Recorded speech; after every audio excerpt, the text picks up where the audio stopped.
जगाचा बाप सुद्धा ज्यानं उपकार केले त्याला डोक्यावर घेतो, आपण का पायाखाली तुडवतो? म्हणून ज्यानं उपकार केले त्याला कधी विसरायचं नाही. त्या बरोबरी दुरावसी दुरी भवाची पुरी वहावसी.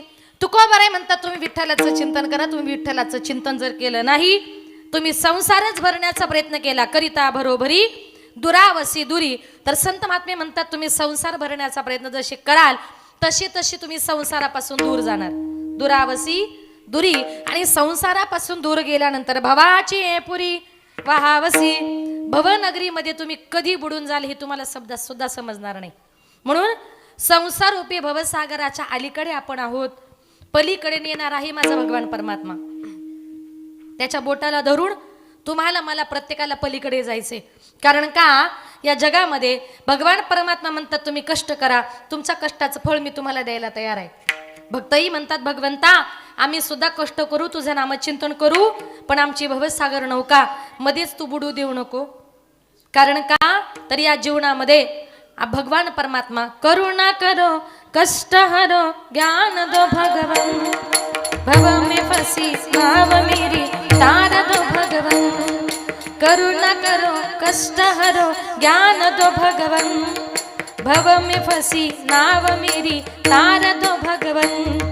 दर्द की दवा तुम्हारे पास है, दर्द की दवा तुम्हारे पास है जिंदगी दया की भीख मांगती. मन में बसाकर तेरी मूर्ति उतारो मैं गिरधर तेरी आरती. मन में बसाकर तेरी मूर्ति उतारो मैं गिरधर तेरी आरती, तेरी आरती, तेरी आरती. काय भगवान परमात्मा आम्ही तुझं नामचिंतनही करायला तयार आहे, पण तू फक्त काय कर, आमची भवसागर नौका मध्येच तू बुडू देऊ नको. कारण का पलीकडे नेणार आहे तो आपल्याला भगवान परमात्मा. त्याच्याशिवाय आपण संसारूपी भवसागराच्या पलीकडे जाऊ शकत नाही. आणि म्हणून संत महात्मे म्हणतात जीवन जगत असताना ज्यांना आपल्यावर उपकार केलेत ना, त्या उपकार करणाऱ्या माणसाला कधीच विसरायचं नसतं. जीवनामध्ये आपल्यावर कुणाचे ना कुणाचे तरी उपकार होत असतात. काही काही लोक विसरतात, त्याला राक्षसाची जात असं म्हणतात. ज्ञानेश्वरीत वर्णन आले, जेथील या कृपे लागी वरू तेथेच होय व्याभिचारू. मी काय भस्मासुरू अर्जुन म्हणे. जीवनात ज्यानं आपल्याला मोठं केले, ज्यानं आपल्यावर उपकार केलेत त्याला विसरायचं नाही. माणसाची जात अशी आहे, ज्यानं आपल्याला उपकार केलेत ना आपण त्याला पायाखाली तुडवतो. पण देवाचं तसं नाही आहे. ज्यानं उपकार केलेत ना भगवंत त्याला डोक्यावर घेतल्याशिवाय राहत नाही. एक सुंदर उदाहरण सांगते बघा, तुम्हाला जीवनामध्ये कामी येईल. ज्या वेळेला प्रभू रामचंद्र 14 वर्षाच्या प्रदीर्घ वनवासाला निघाले होते, वनवासाला निघालेली असताना उन्हाळ्याचे दिवस होते, दुपारची वेळ होती. सीता मातेला खूप तहान लागली होती. सीता माता प्रभूंच्या जवळ गेल्या, सांगितलं प्रभू माझे प्राण तहानेने व्याकुळ झालेत, मला पाणी हवंय. सगळीकडे प्रभूंनी पाणी शोधलं, प्रभूंना पाणी मिळेना. प्रभू जंगलामध्ये चालत गेले, त्यांना तिथे एक मोर दिसला. प्रभूंनी त्या मोराला सांगितलं मोरा माझ्या बायकोचे प्राण तहानेने व्याकुळ झालेत, इथे आजूबाजूला कुठे पाण्याचा झरा आहे का? मोरानं सांगितलं प्रभू आजूबाजूला तर कुठे नाही, पण आपण 1-2 किलोमीटर अंतरावर जर गेलो तिथे पाण्याचा मोठा तलाव आहे. प्रभूंनी सांगितलं मोरा तू काही कर, मला त्या तलावाचा पत्ता तो रस्ता मला दाखव. मोराने सांगितलं ठीक आहे प्रभू मी तुम्हाला रस्ता दाखवतो. मोर पुढे चालू लागला, प्रभू रामचंद्र सीता माता लक्ष्मणजी पाठीमागे चालू लागले. जेव्हा खोल दरी आली, मोरानं सांगितलं प्रभू जिथे दरी लागेल तिथे मी चालणार नाही, मी उडून पलीकडे जाणार. प्रभू म्हटले तू कुठे गेला मला कसं कळेल? त्या मोरानं सांगितलं प्रभू मी रस्त्यानं चालता चालता उडता उडता माझ्या अंगावरचा एक एक पीस मी रस्त्यामध्ये टाकतो आणि त्या पिसाच्या संकेतानुसार तुम्ही पुढे या. मोर पुढे चालत होता, प्रभू रामचंद्र त्याच्या पाठोपाठ चालत होते. मोर त्या झऱ्यापर्यंत जाऊन पोहोचला, प्रभू रामचंद्रही त्या झऱ्यापर्यंत जाऊन पोहोचले. पण मोर जेव्हा त्या झऱ्यापर्यंत जाऊन पोहोचला ना, तेव्हा त्या मोराच्या अंगावर एकही मोराचा पिसारा शिल्लक राहिला नव्हता. सीता मातेला पाणी दिलं, सीता माता पाणी पिल्या, तृप्त झाल्या. आणि मग प्रभूंनी त्या मोराकडे बघितलं, कारण मोराचं सौंदर्य आहे त्याच्या पिसाऱ्यामध्ये. प्रभूंनी त्या मोराकडे बघितलं आणि त्याला सांगितलं की बाबा तू माझ्या करता, माझ्या पत्नीचे प्राण वाचवण्याकरता तू तुझ्या सुंदरपणाचा त्याग केला, सगळे मोर पिसारे माझ्या करता खर्च केले, तू तुझं सौंदर्य सुद्धा माझ्या करता नष्ट केलंस मोरा. पण मोरा, पुढच्या जन्मात तरी 100% मी तुझ्या ऋणातून मुक्त झाल्याशिवाय राहणार नाही. त्रेतायुग गेलं, द्वापार युग आलं आणि द्वापार युगामध्ये तेच प्रभू रामचंद्र भगवान श्रीकृष्ण परमात्मा झाले.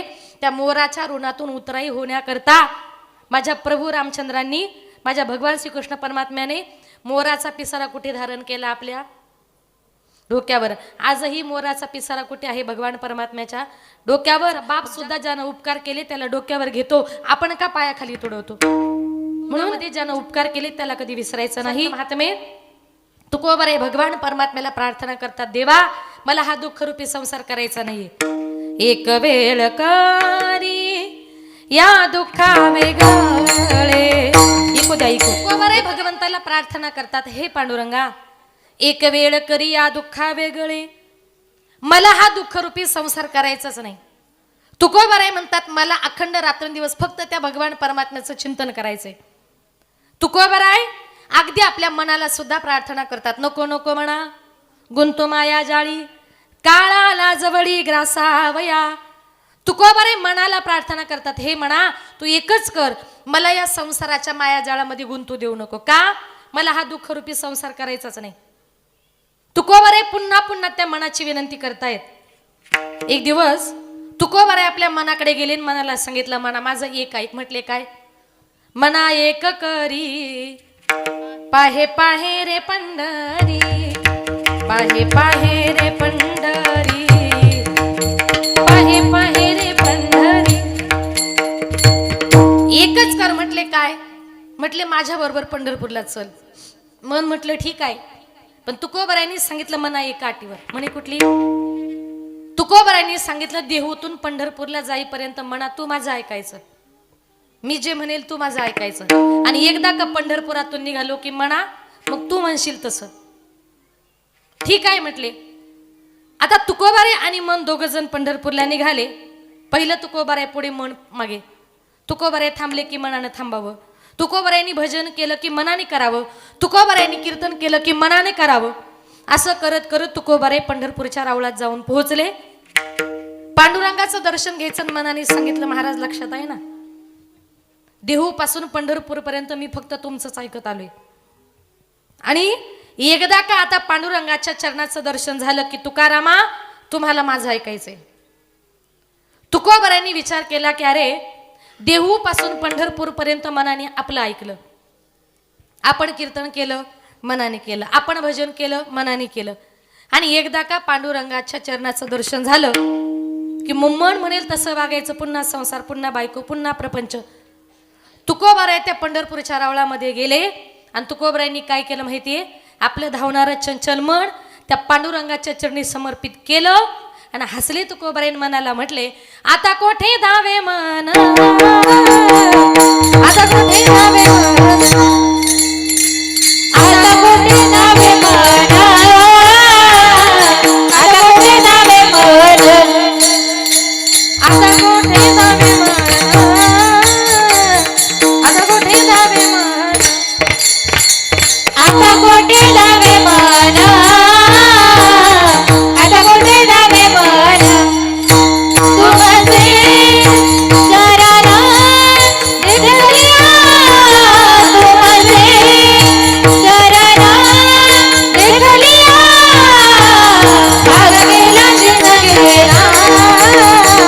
भाग गेला जिन गेला, भाग गेला जिन गेला. तुमचे चरण देखलिया, तुमचे चरण देखलिया, भाग गेला जिन गेला, भाग गेला जिन गेला, भाग गेला जिन गेला, भाग गेला जिन गेला, गेला गेला. तुकोबारायांनी आपलं धावणारं मन पांडुरंगाच्या चरणी समर्पित केलं. हसले तुकोबारायन म्हटले, आता कोठे धावे मन, आता कोठे धावशील, तुमचे चरण देखलिया. देवाचे चरण दाखवल्यामुळे भाग गेला शेण गेला, अवघा झाला आनंद. एकदा का या मनाला देवाच्या चरणाचं दर्शन झालं ना, का मग आपलं जे काही मन आहे ना, ते आपलं मन आपल्याला भगवान परमात्म्याकडे जाऊच देत नाही. म्हणजे एखाद्या स्त्रीनं किती जरी ठरवलं बस झालं, आता नातवंड आले, मुलं आले, आता त्यांचा संसार त्यांचा प्रपंच ते बघणार, आता पुढच्या वर्षी चालले मी पंढरपूरला, असं कितीही त्या सासूबाईंनी ठरवलं, वारी जवळ आली की ते मन म्हणतं नको पंढरपूरला जाऊ, तुझे नातवंड कोण सांभाळीन, तू घरीच बस. असं आपलं मन आहे, ते आपल्याला भगवत चरणी जाऊ देत नाही. पण आपल्याला आपलं मन भगवंताच्या चरणी समर्पित करायचंय. म्हणून संत महात्मे म्हणतात, बहिणाबाई म्हणते, भगवान परमात्म्यानं तुम्हाला मला प्रत्येकाला मन दिलं. कसं? मन वढाय वढाय उभ्या पिकातल ढोर, मन वढाय वढाय उभ्या पिकातल ढोर, किती हाकला हाकला पुन्हा येत पिकावर, किती हाकला हाकला पुन्हा येत पिकावर. मन वढाय वढाय उभ्या पिकातल ढोर, मन वढाय वढाय उभ्या पिकातल ढोर, किती हाकला हाकला पुन्हा येत पिकावर, किती हाकला हाकला पुन्हा येत पिकावर. मन जहीर जहीरा त्याच न्याला रे तंतारा, मन जहीर जहीरा त्याच न्याला रे तंतारा, मन जहीर जहीरा त्याच न्याला रे तंतारा, मन जहीर जहीरा त्याच न्याला रे तंतारा. अरे इचू साप बळा त्याले उतारे म्हणतर, अरे इचू साप बळा त्याले उतारे म्हणतर, किती हाकला हाकला पुन्हा येत पिकावर, किती हाकला हाकला पुन्हा येत पिकावर. मन वढाय वढाय उभ्या पिकातल ढोर, मन वढाय वढाय उभ्या पिकातल ढोर, किती हाकला हाकला पुन्हा येत पिकावर, किती हाकला हाकला पुन्हा येत पिकावर, पुन्हा येत पिकावर, पुन्हा येत पिकावर.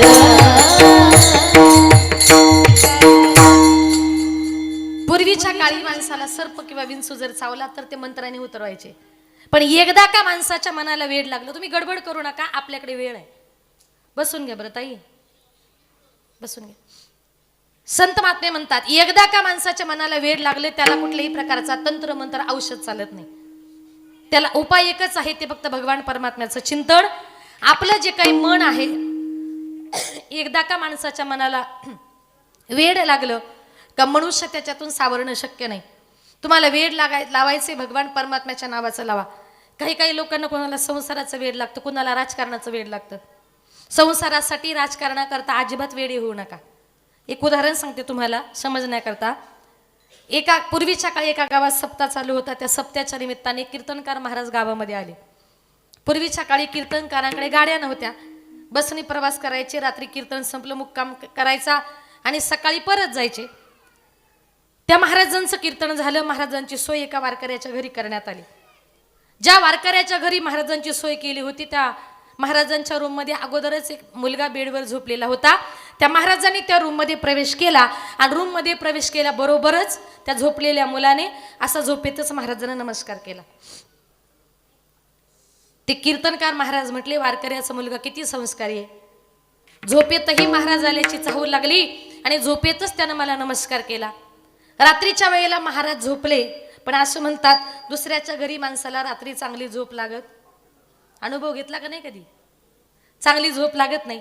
रात्रभर महाराज या कुशीवरून त्या कुशीवर, महाराज रात्रभर उठून बघायचे तर तो रात्रभर सारखा दोन्ही हात जोडून असा नमस्कार करायचा. महाराज मनातल्या मनात म्हणतायत, वारकऱ्याचा मुलगा किती चांगला आहे, किती त्याला देवाचं वेड आहे का रात्रभर तो सारखा देवाला नमस्कार करतोय. सकाळी ते महाराज उठले, स्नान संध्या देवपूजा झाली, चहापाणी नाश्ता झाला आणि ते महाराज निघाले. निघाल्यानंतर महाराजांनी वारकऱ्याचं दर्शन घेतलं. सांगितलं, दादा तुमच्या घरी राहून फार आनंद वाटला. म्हणे का? अहो वारकऱ्याचा मुलगा वारकरीच निघाला, शुद्ध बीजापोटी फळे रसाळ गोमटी. महाराज म्हटले, महाराज अहो तुमचा काहीतरी गैरसमज झाला. म्हणे का? तुम्ही म्हणता तुमच्या मुलाला किती देवाचं वेड आहे. म्हटले कशावरून? अहो रात्रभर तुमचा मुलगा सारखा देवाला नमस्कार करतोय.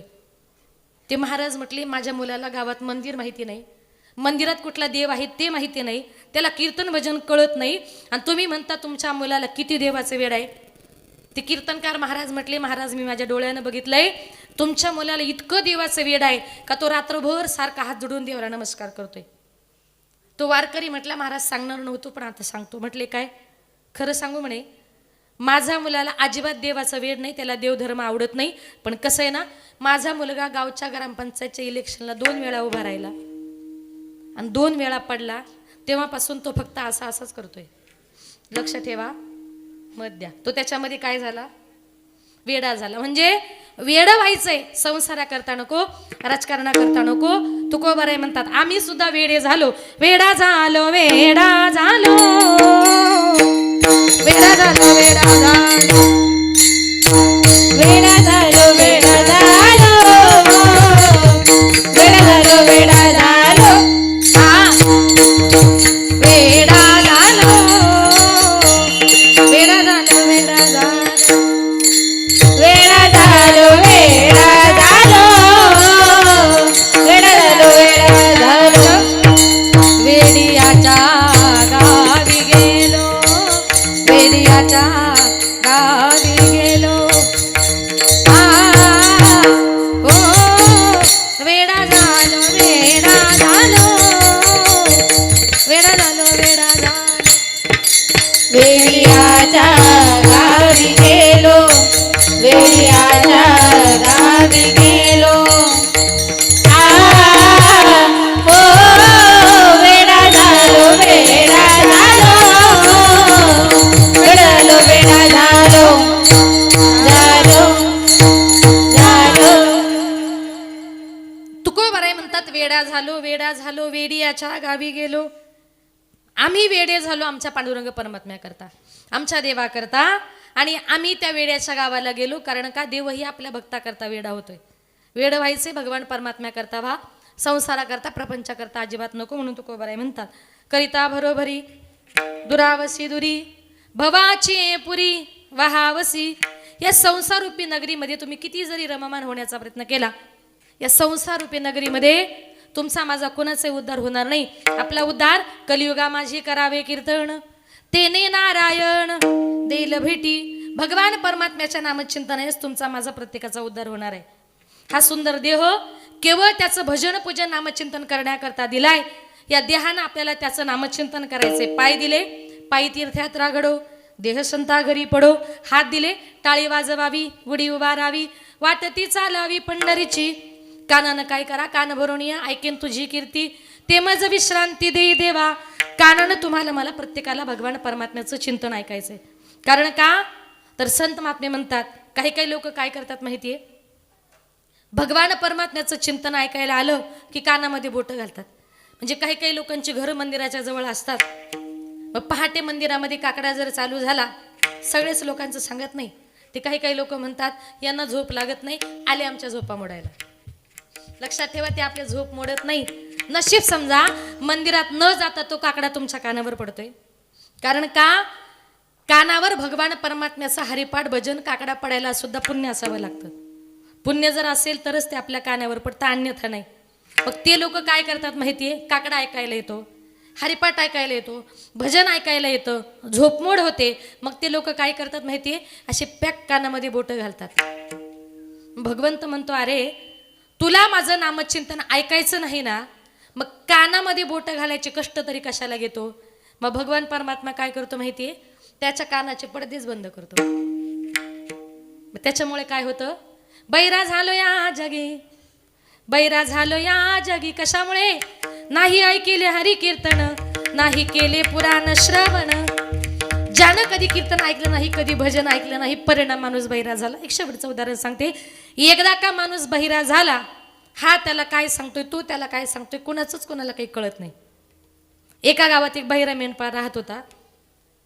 मेंढ्या चारण्याकरता शेतावर गेला. दुपारी आरामाला एका झाडाखाली बसला. त्याच्या मेंढ्या दूर अशा अंतरावर निघून गेल्या.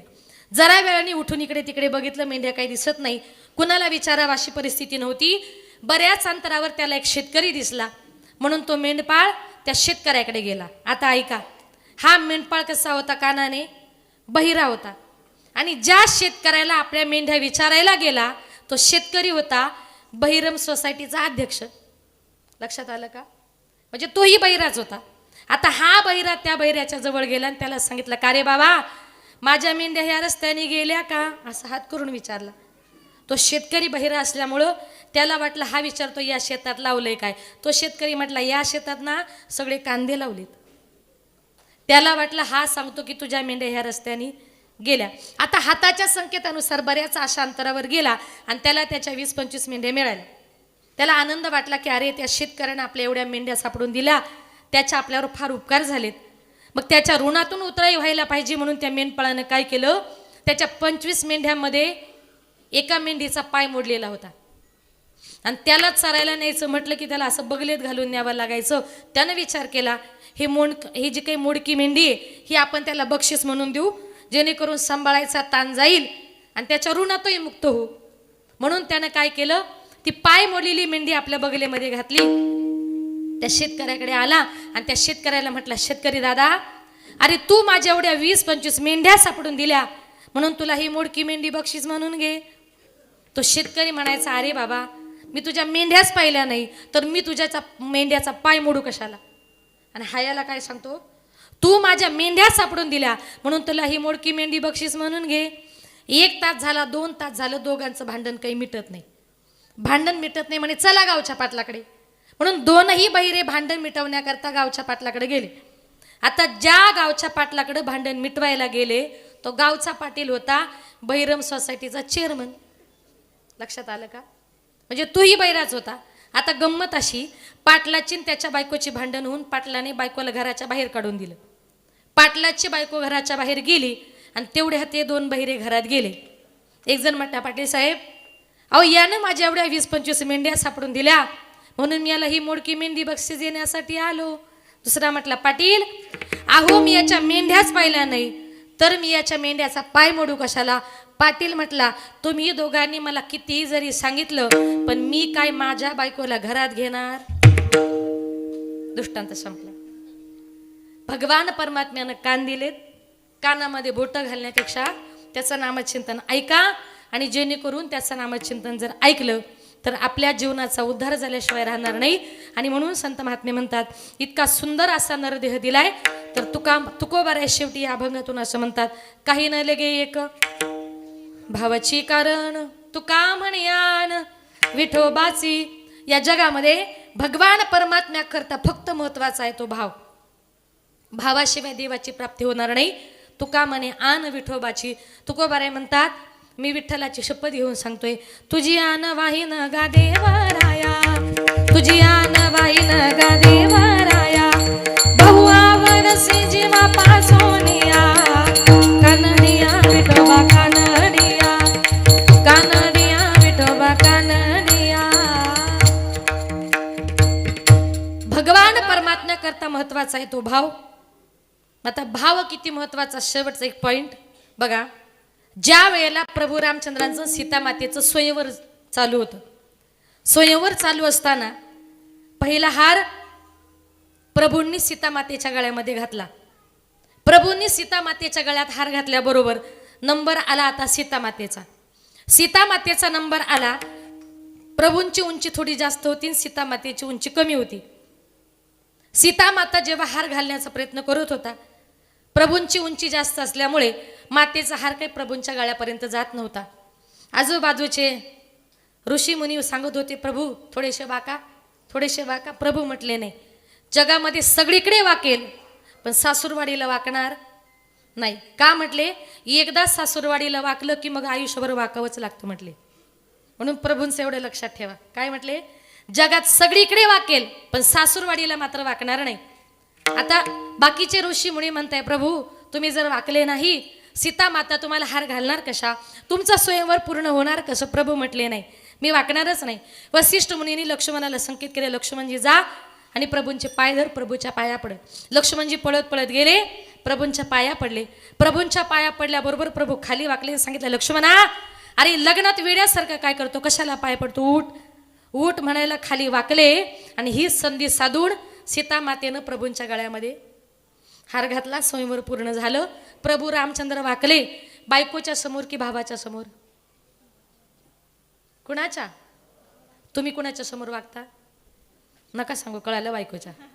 काय प्रभू रामचंद्र वाकले भावाच्या, भाऊ म्हणजे त्यांचा सक्का भाऊ जरी असला तरी त्याच्या मनातला भाव बघितला म्हणून काही न लगे एक भावाची कारण तो का म्हणे आण विठोबाची. आणि म्हणून शेवटी भगवान परमात्माच तुम्हाला मला या जगामध्ये काम येणार आहे.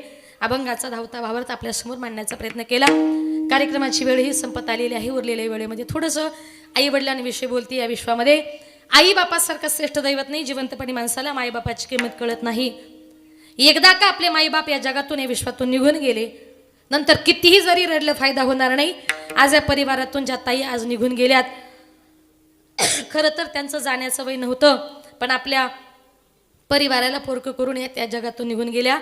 जेव्हा आपले मायबाप या जगातून या विश्वातून निघून जातात ना, तेव्हा ते आपल्या घरी परत कधीच येऊ शकत नाही. कारण का, जेव्हा ते जातात तेव्हा ते कुठे गेलेले असतात. गेली दुरी दिगंतरा पुन्हा येणे नाही घरी. विजला हो नंदादीप कशी जाऊ मी मंदिरी. लाडकी माझी आई वाट पहा ती कैवारी.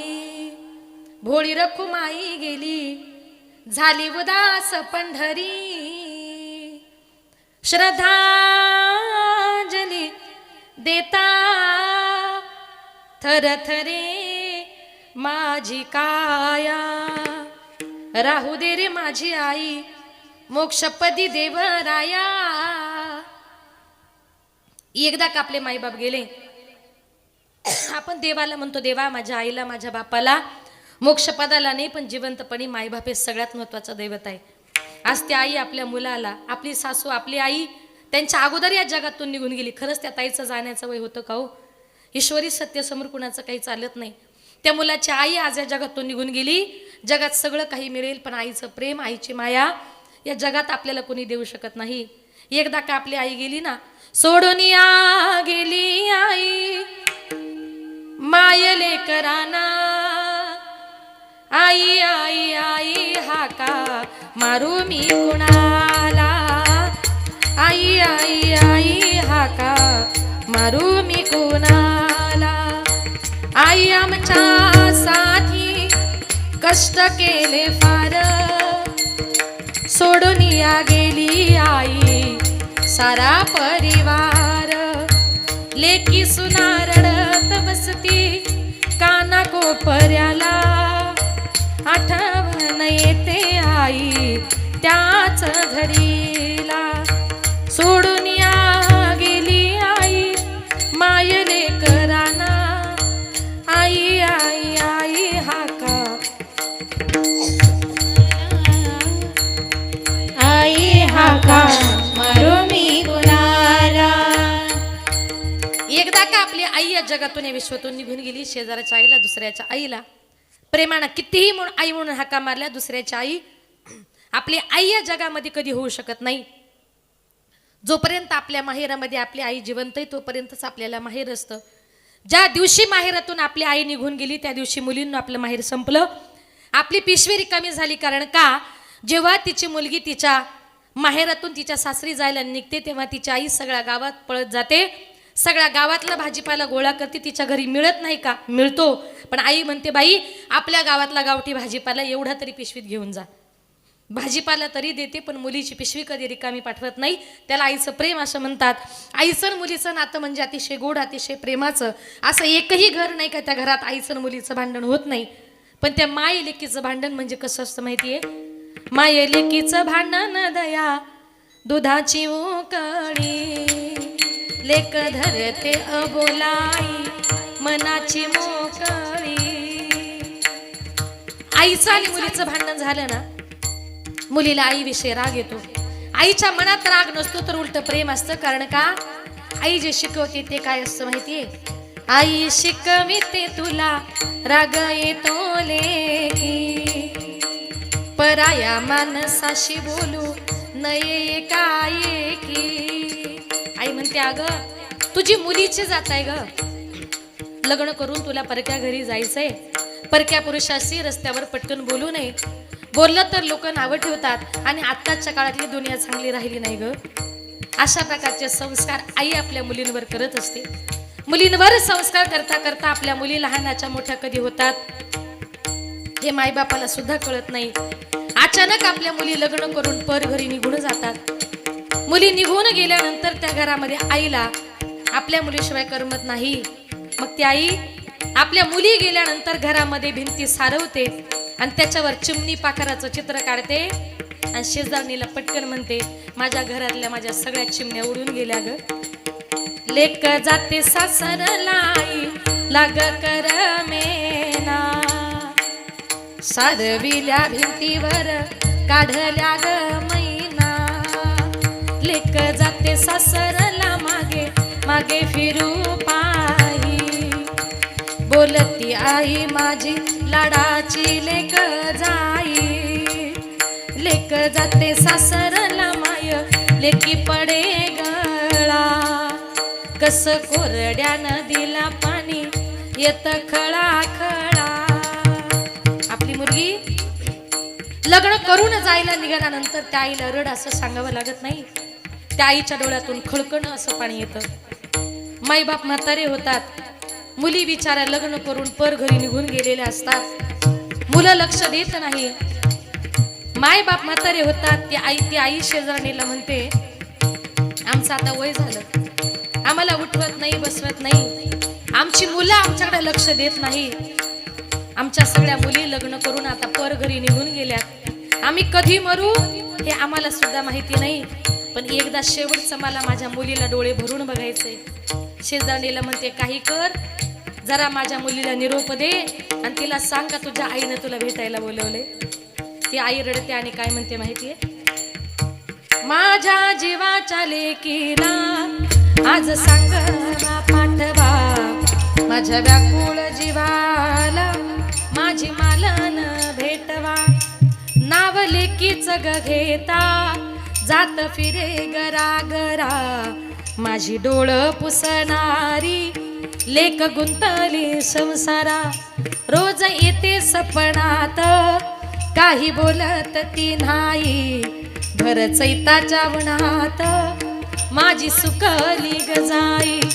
करू लेकीच नशीब झालं कपाळ उघड, घर धन्याच्या वाचून कोणी घेईना लुगड, कोणी घेईना लुगड, कोणी घेईना लुगड. इतके मायबाप आपल्यावर प्रेम करतात. सगळ्या जगाला विसरा पण मायबापाला कधी विसरू नका. जाताना शेवटी 1-2 मिनिटं घेते. ज्या परिवारातून ही आई आज या जगातून या विश्वातून निघून गेली ना, त्यांच्या आईच्या मूर्तीसारखी मूर्त या जगामध्ये भगवान परमात्म्याने परत कधीच घडवली नाही. आई तुझ्या मूर्तीवाणी या जगात मूर्ती नाही, आई तुझ्या मूर्तीवाणी या जगात मूर्ती नाही. अनमोल जन्म दिला गाई तुझे उपकार फिटणार नाही, अनमोल जन्म दिला गाई तुझे उपकार फिटणार नाही. बालपणी मी खेळत खेळत दिसत होतो ताना, अमृताहुनी गोड पाजला तू पाना. बालपणी मी खेळत खेळत दिसत होतो ताना, अमृताहुनी गोड पाजला तू पाना. तुझ्या या उपकाराची कधी जाणीव झाली नाही, अनमोल जन्म दिला गाई तुझे उपकार फिटणार नाही, अनमोल जन्म दिला गाई तुझे उपकार फिटणार नाही. शाळेतून घरी येताना कधी उशीर मजला होई, गल्लोगल्ली पाहत फिरशी मला तू गाई. शाळेतून घरी येताना कधी उशीर मजला होई, गल्लोगल्ली पाहत फिरशी मला तू गाई. तुझ्या या प्रेमाची कधी जाणीव झाली नाही, अनमोल जन्म दिला गाई तुझे उपकार फिटणार नाही, अनमोल जन्म दिला गाई तुझे उपकार फिटणार नाही. आई तुझ्या मूर्तीवाणी या जगात मूर्ती नाही, आई तुझ्या मूर्ती वाणी या जगात मूर्ती नाही. अनमोल जन्म दिला गाई तुझे उपकार फिटणार नाही. अनमोल जन्म दिला गाई तुझे उपकार फिटणार नाही. अनमोल जन्म दिला गाई तुझे उपकार फिटणार नाही.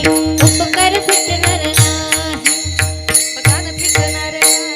अशा प्रकारे ज्या माय बापांना आपल्याला जन्म दिलाय, लहानाचा मोठा केलाय, ते मायबाप एकदा का या जगातून या विश्वातून निघून गेले. ते गेलेले मायबाप आपल्याला परत कधी मिळणार नाही. पत्रिका दे.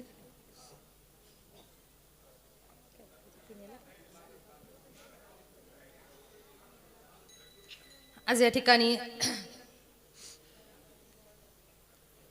कैलासवासी सौभाग्यवती निर्मलाताई ज्ञानेश्वर धात्रक यांच्या या प्रथम पुण्यस्मरणाच्या निमित्ताने आज या ठिकाणी जी काही कीर्तनरूपी सेवा आयोजित केली, त्यांच्या पश्चामध्ये त्यांचे सासरे आदरणीय कचरू बाबा कोंडाजी धात्रक, त्यांचे पती आहेत ज्ञानेश्वर भाऊ कचरू धात्रक, मुलगा आहे श्री गणेश भाऊ ज्ञानेश्वर धात्रक, दीर आहेत हिरामन भाऊ कचरू धात्रक, आई आहे गंगा भागीरथी कृष्णाबाई निवृत्ती सानप, पुतण्या आहे वैभव हिरामन धात्रक, नात आहे शिवन्य गणेश धात्रक आणि योगवीर गणेश धात्रक. त्यांचा संपूर्ण धात्रक परिवार, संपूर्ण परिवारातून आज ती ताई आपल्यातून निघून गेली. अतिशय कष्टाचं मोलाचं जीवन त्या मातेनं जगलं. चांगले खायचे प्यायचे दिवस आले, भगवंत त्यांना घेऊन गेला. ईश्वरचरणी एक प्रार्थना करूया, आमच्या ताईंना भगवंत स्वर्गामध्ये चांगल्या ठिकाणी स्थान देवो. ईश्वर त्यांच्या आत्म्याला चिरशांती देवो. माझ्या वतीने, माझ्या संपूर्ण महाराष्ट्र वारकरी संप्रदायाच्या वतीने ताईंना भावपूर्ण आदरांजली श्रद्धांजली या ठिकाणी अर्पण करते. त्यांच्या परिवाराला जे दुःख झाले त्या दुःखातून सावरण्याची ताकद भगवान परमात्मा त्यांना देवो. संपूर्ण धात्रक परिवाराच्या वतीने आज ही सेवा माझ्याकडे सुपूर्त करण्यात आली.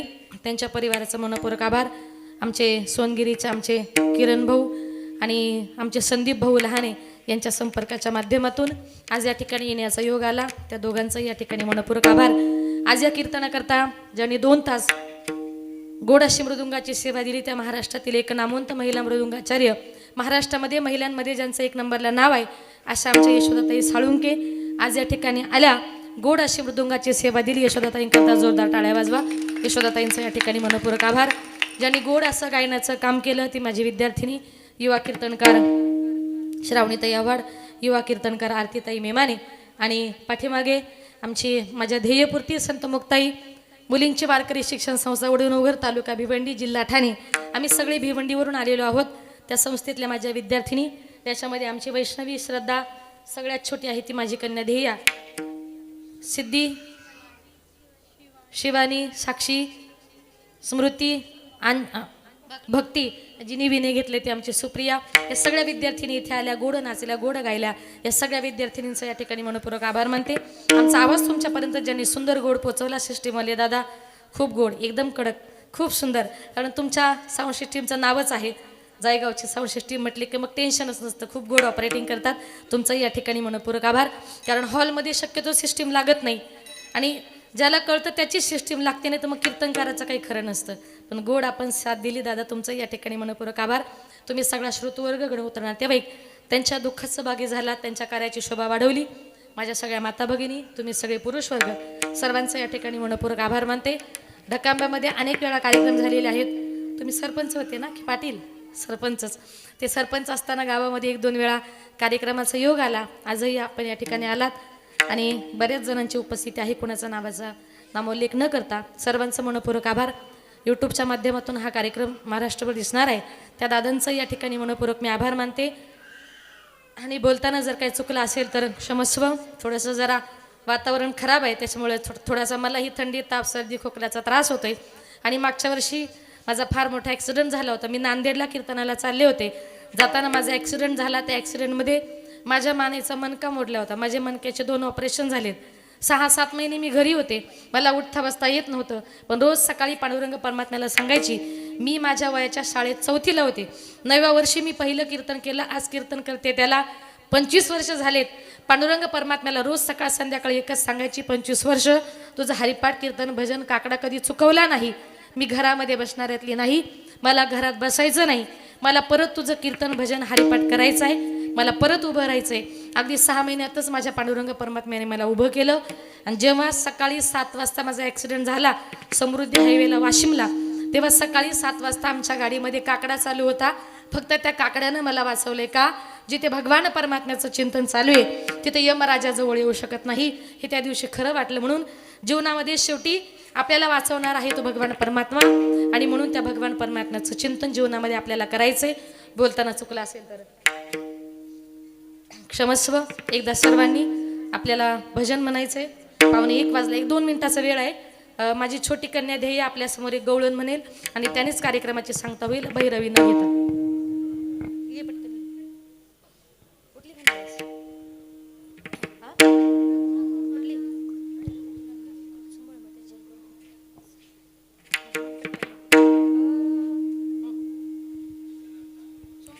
मोत्याची डोईवर पाण्याचा गडा, चुंबळ मोत्याची डोईवर पाण्याचा गडा. माठ पोळी लाग बाई माठ पोळीला, माठ पोळीला ग बाई माठ पोळीला. चुंबळ मोत्याची डोईवर पाण्याचा गडा, चुंबळ मोत्याची डोईवर पाण्याचा गडा. माठ फोडीला ग बाई माठ फोडीला, माठ फोडीला ग बाई माठ फोडीला. पहिल्या दिवशी मी ग बाई घेऊन गेले ताक, पहिल्या दिवशी मी ग बाई घेऊन गेले ताक. नंदाच्या पोराने मला मारली ग हाक, नंदाच्या पोराने मला मारली ग हाक. चुंबळ मोत्याची चुंबळ चुंबळ चुंबळ, चुंबळ मोत्याची डोईवर पाण्याचा गडा, चुंबळ मोत्याची डोईवर पाण्याचा गडा. माठ पोळीला ग बाई माठ पोळीला, माठ पोळीला ग बाई माठ पोळीला. माठ फोडीला ग बाई माठ फोडीला, माठ फोडीला ग बाई माठ फोडीला. दुसऱ्या दिवशी मी ग बाई घेऊन गेले लोणी, दुसऱ्या दिवशी मी ग बाई घेऊन गेले लोणी. नंदाच्या पोराने माझी ओढली ग वेणी, नंदाच्या पोराने माझी ओढली ग वेणी. चुंबळ मोत्याची चुंबळ चुंबळ चुंबळ, चुंबळ मोत्याची डोईवर पाण्याचा गडा, चुंबळ मोत्याची डोईवर पाण्याचा गडा. माठ पोळीला ग बाई माठ पोळीला, माठ पोळीला ग बाई माठ पोळीला. माठ फोडीला ग बाई माठ फोडीला, माठ फोडीला ग बाई माठ फोडीला. एका जनार्दनी लढी वाढताना, एका जनार्दनी लढी वाढताना. गोपिकांची काना केळ तुझं वन, गोपिकांची काना केळ तुझं वन. चुंबळ मोत्याची चुंबळ चुंबळ चुंबळ, चुंबळ मोत्याची डोईवर पाण्याचा गडा, चुंबळ मोत्याची डोईवर पाण्याचा गडा. माठ पोळीला ग बाई माठ पोळीला, माठ पोळीला ग बाई माठ पोळीला. माठ फोडीला ग बाई माठ फोडीला, माठ फोडीला ग बाई माठ फोडीला, माठ फोडीला ग बाई माठ फोडीला, माठ फोडीला माठ फोडीला. गोपाल कृष्ण भगवान की जय. विठोबा रखुमाई, गोपाल कुमाई, विठोबा रखुमाई, गोपाल कुमाई, विठोबा रखुमाई, गोपाल कुमाई, विठोबा रखुमाई, विठोबा रखुमाई, गोपाल कुमाई,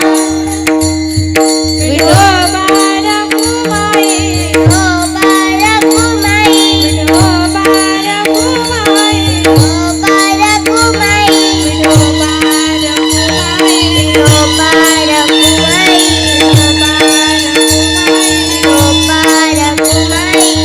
कुमाई. चले आओ जी पवन कुमार हमारे हरि कीर्तन में, चले आओ जी पवन कुमार हमारे हरि कीर्तन में, चले आओ जी पवन कुमार हमारे हरि कीर्तन में, चले आओ जी पवन कुमार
बाळ